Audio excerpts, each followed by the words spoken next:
L'objectif de cette formation, ça va être de vous partager une méthode qui peut être utile pour initiateurs, AMT, éducateurs tennis, DE stagiaires ou DE.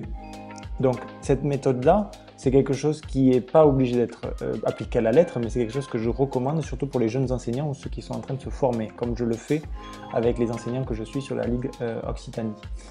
Qu'est-ce que vous allez trouver dedans? Vous allez trouver dedans donc des moyens, des conseils, des documents.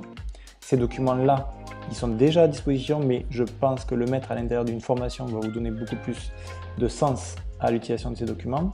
Qu'est-ce que vous allez apprendre? Donc, comme je le disais, une méthode, savoir utiliser les documents présentés, et là vraiment la démarche, comment je réfléchis à comment je vais observer mon joueur, pas simplement dans le but de trouver un seul défaut, mais trouver un ensemble de points à travailler qui vont pouvoir définir ensuite une programmation d'entraînement ou ne serait.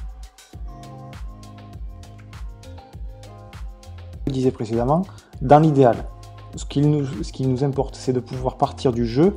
Et vraiment, le top, c'est match officiel. Le joueur ne peut pas tricher. Le joueur va jouer avec ses armes. Donc, moi, ce que je préconise, c'est que d'observer sur un match à classement égal, voire plus ou moins un classement. De façon à ce qu'il n'y ait pas trop de difficultés pour le joueur de mettre en place des choses ou trop de facilité à la place. Observation. Donc dans le tableau d'observation et d'analyse, qu'est-ce qu'on retrouve? On retrouve par domaine, comme je vous l'ai dit, par exemple service, je vais prendre l'exemple du service, on a observation sur le bas du corps, observation sur le bas du corps, est-ce que le joueur fait relais d'appui ou flexion, extension?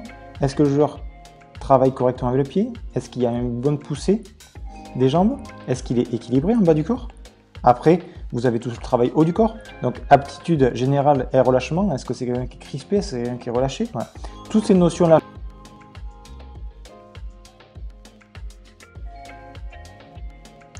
Dans quel domaine peut-on observer l'efficacité d'un coup? Le domaine tactique ou le domaine technique?